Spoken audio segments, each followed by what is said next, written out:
Hello there, and welcome to my kitchen, Queen's Curry Kitchen. Queens, a little tiny place in New York with a lot of personality because so many diverse populations and so many people from around the world live in this, and everybody brings their individual flavor.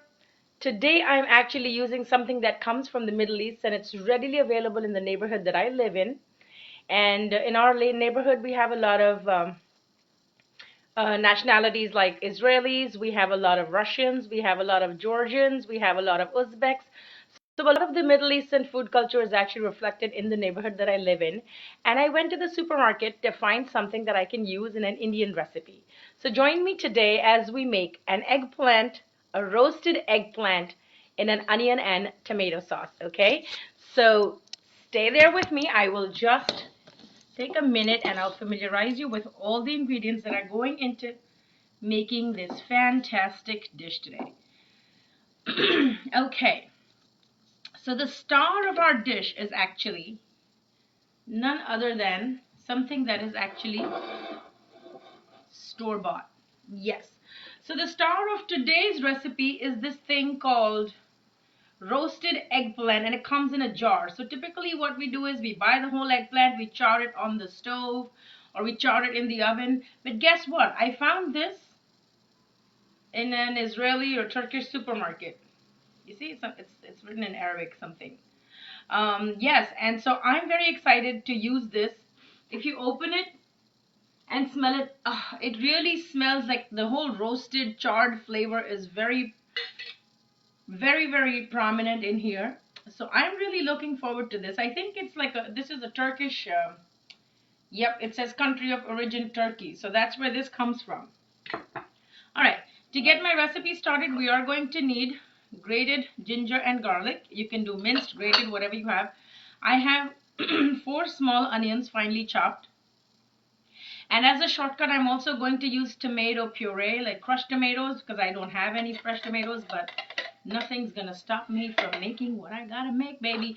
And of course, our trusted masala box, which has everything that we need. So I'm just going to, I've already put some oil into this pan. You need a heavy bottom pan to make this dish, right? I will add a little bit of cumin.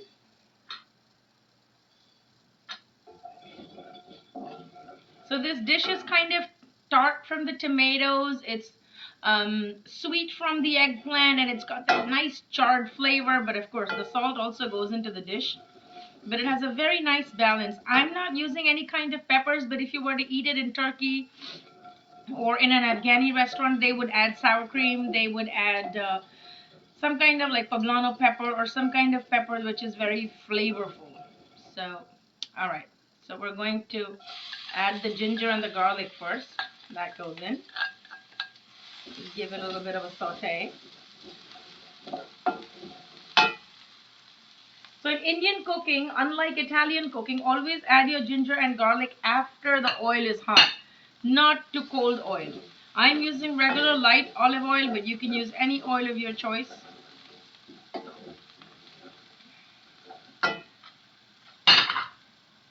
And try not to burn it. That is not the goal. It should release some aromatics and the color should change slightly. That's when you know the next thing needs to go in. So these are my 4 onions finely chopped. These will make the base of this dish. So traditionally in north of India, this dish is called Baingan ka Bhartha, and Bhartha literally translates to something that's mashed up. And back in the day when there were no gas stoves and there were no cooking ranges, food used to be made in a clay oven, which was a tandoor. If you go to an Indian restaurant even today, all the naan breads and all the kebabs that you eat are made in a tandoor. So those are run on charcoal, and then the fire takes a while to die down. So what people used to do was before they would pack up for the night, they would take these big eggplants and then shove them into the bed of coals and then retire for the night. So when they woke up in the morning, the fire would have died down and the eggplants were superbly charred and cooked. And then they would use this tempering to create the sauce for it. But I took the shortcut and I'm using a store-bought roasted eggplant. Believe it or not, this whole bottle cost me like $2.39 US. So I think that's a really good deal. And this is about 650 grams, as you can see. Okay, so we're going to saute these onions. We have to keep them translucent. We don't have to overcook them. That could be the death of it. You don't want the dish to be bitter, and we don't want it to turn black. It should have like a nice reddish to golden color. The way my mom makes it, she does not use any ginger or garlic. She only uses onions and tomatoes, and that's it. But I like to use my cumin seeds. I love cumin seeds and everything. And another thing, if you see a technique but you feel like I don't have this and I don't have that, just make do with what you have. Just get into the habit of trying to make something different that you've not made before. It's really going to boost your confidence. It's also going to expand your palate to eat something that you've never eaten before. So today is Tuesday, which means that we're going to make it one way and eat it two ways. So this eggplant curry that we're going to make is really going to be a mashed up eggplant. So you can eat it as a main dish with hot chapatis or parathas or puri or naan, which is the Indian breads that we serve with our food. Or then you can actually take some chips, or you can use toast, garlic toast that you can lightly toast in the oven, and then you can use this as a topping and serve that as an appetizer. It's a great appetizer. So a lot of parties that you go to, they call it eggplant caviar, and it's kind of really cool. Tastes really good. The crunch of the toast with the mash of the eggplant tastes really good. And if you're going to add some peppers towards the end, then it's nice and crunchy from the peppers. It's a good combination of flavors, no doubt about it. Okay, as you can see, the onions are now lightly brown. The color has changed. They're caramelized. All I did was add oil. There is no salt yet into this. Once it's caramelized like this, I'm going to go ahead and add a few teaspoons of tomato puree. 1, 2, 3, 4.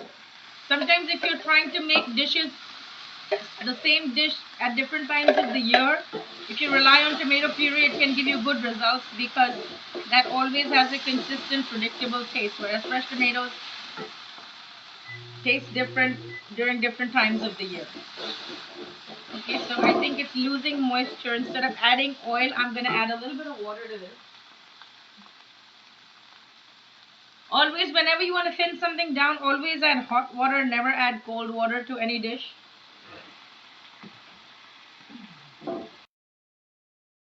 Sauteing this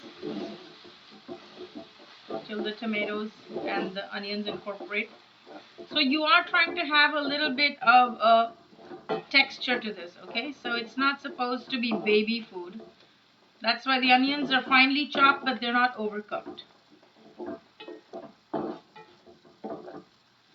Okay, now is the time to add our spices from our... Oh, by the way, this spice box and all its ingredients actually sell on my website, queenscurrykitchen.com. There's an online shop. You can order from there. I get a lot of questions about how to store spices, where we can buy this. So all of this, you can buy it loaded or without the spices, and it's available at my website shop, queenscurrykitchen.com. So I added some salt. I added some turmeric powder. I also added some freshly ground coriander powder. And I'm going to add a very, very tiny pinch of Indian allspice, which is garam masala. Hi Pooja, hi Tammy, welcome to Queen's Curry Kitchen. I'm making eggplant mash in a tomato and onion gravy. So we are going to allow this to cook. If you eat this dish in Turkey, they actually put really nice dollops of butter and then they serve it with thick yogurt on the side. Oh my god, to die for. But of course, I'm trying to be a little more health conscious than that. So this is my first time actually trying this thing from a bottle. And I tell you, it smells so like charcoaly and smoky. It's really, really good. And you can tell that the eggplant is really like nice and fresh. It's a very pale, white looking eggplant. seeds and all. The only thing they've done is they've gotten rid of the skin. I'm gonna use this whole thing. So you can actually use a small portion of it and then put the whole thing in the fridge. You don't have to finish it in one shot, but I just like to use the whole thing because this is actually my husband's favorite dish. So I won't be surprised if he polishes off the whole thing and says, "Is there more?" Well, no, honey, not today. Okay. I'm gonna keep incorporating this in here. It's very, very silky. Like, you'll be surprised. When I do it at home, it never comes out this silky, but right out of this bottle, it's so silky. Like, the texture is unbelievable.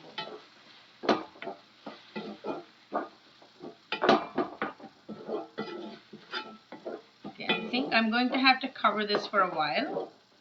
And I'll also get my cilantro and everything ready.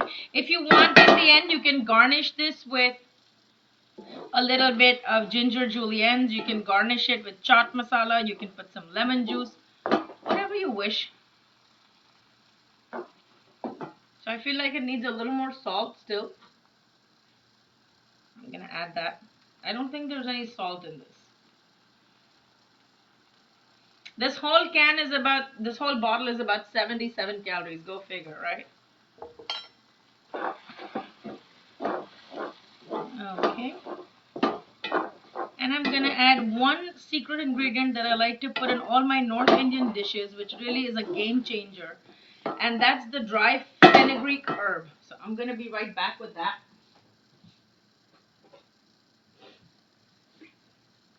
Alright guys, this is what it looks like.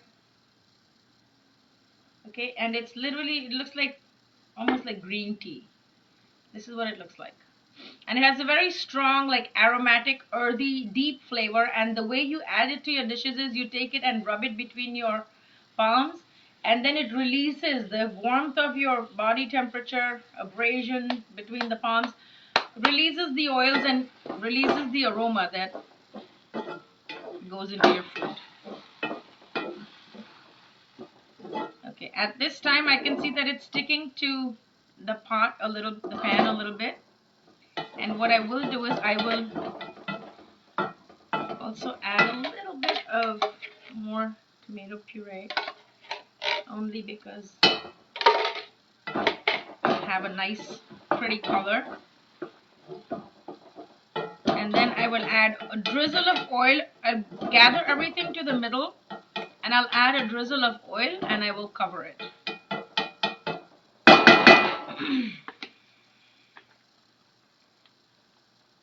Okay, I'm gonna get my cilantro ready and I'm gonna cover this so it can continue to cook.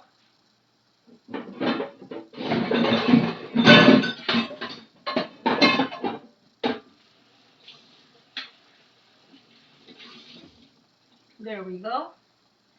So this should be ready in the next about 3 to 5 minutes. It'll be ready to eat, ready to serve. And I hope that you have enjoyed this recipe. It's just really a shortcut, and I've shown you how you can eat it 2 ways.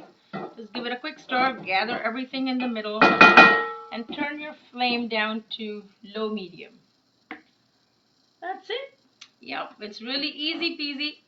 I hope that you're going to give it a try and that you're going to experiment with some of the things that I share on my Facebook Live videos. It's always a pleasure spending time with you guys. I'm actually going to jump out of here because I have to get ready to take an online class for somebody who is today learning to make khichdi, and she's learning to make vegetable curry, and she's learning to make Indian style pizza. If you're also interested in taking an online class, no matter where in the world you're tuning in from, do send me a message on Queen's Curry Kitchen and I will schedule it in. You can learn whatever your favorite thing is and we can all be eating better. As always, stay flavorful, be blissful, and have a great week ahead. I will see you again in another video. Thank you for your love and support, and always thank you, a big, big thank you for ordering the products that you order with so much faith and trust. I appreciate you all, love you, and have a wonderful week ahead.